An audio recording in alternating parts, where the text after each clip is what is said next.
ഇതും പെണ്ണാണല്ലേ? അതെ, ആരോഗ്യത്തോടെയുള്ള ഒരു പെൺകുഞ്ഞ്.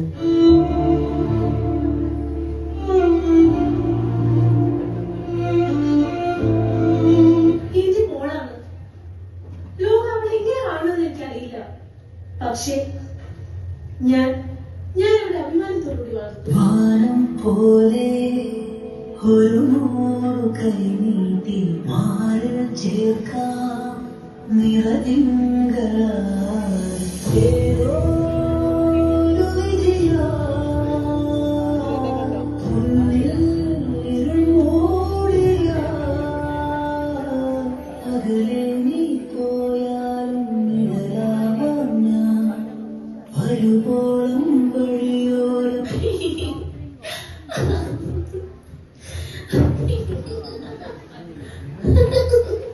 എനിക്ക് പഠിക്കണം.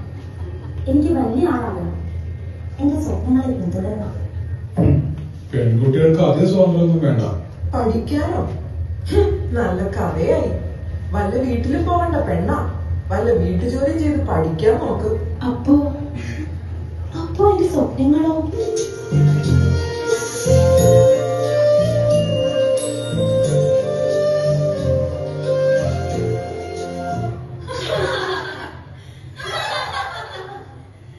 അങ്ങനെ ചിരിക്കണ്ട, ഇങ്ങനെ നടക്കണം, അങ്ങനെ വസ്ത്രം ധരിക്കരുത്, അങ്ങനെ സംസാരിക്കണ്ട.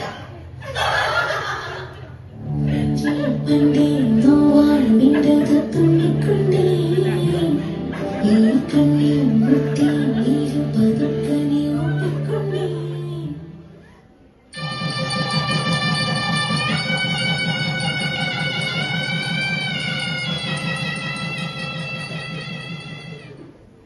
ഇന്നു മുതൽ ഞാൻ ഒരാളുടെ മകൻ മാത്രമല്ല, ഒരാളുടെ ഭാര്യ കൂടിയാണ്. എന്റെ വീട് മാറി, എന്റെ പേര് മാറി. പക്ഷെ ആരെങ്കിലും ചോദിച്ചോ എന്റെ മനസ്സ് തയ്യാറായിരുന്നോ എന്ന്?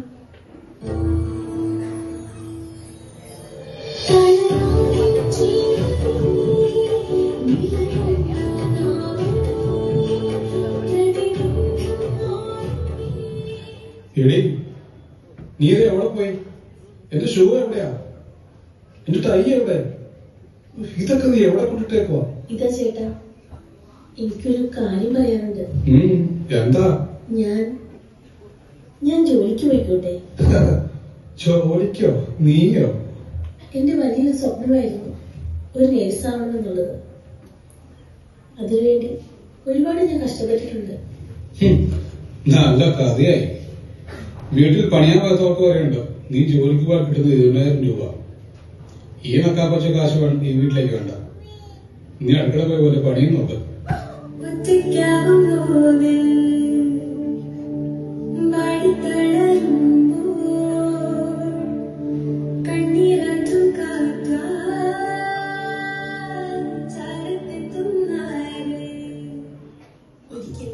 സ്ത്രീകൾ ഭയപ്പെട്ട് മിണ്ടാതിരുന്നില്ല. പക്ഷേ കാലം മാറി. കുറച്ചു വർഷങ്ങൾക്ക് ശേഷം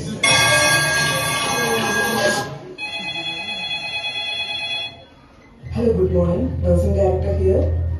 Hello ma'am, good morning. Calling from Ministry of Health and Welfare, Government of India. This is an invitation for an award function which will be held in Delhi. Oh, sure. I will be there. Thank you.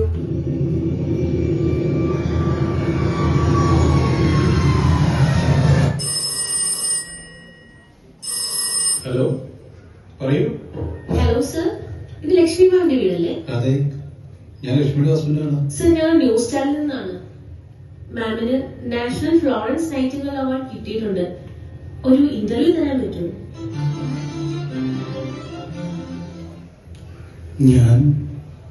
ഞാനെന്ന് അവളെ ഒരുപാട് വേദനിപ്പിച്ചു.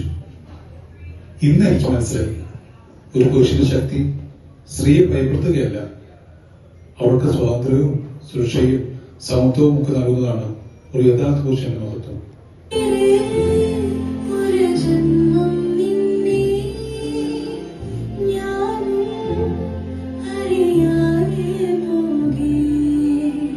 ഒരു പെൺകുട്ടി ഭയന്ന് വീട്ടിൽ അടഞ്ഞിരിക്കേണ്ട കാലം കഴിഞ്ഞു.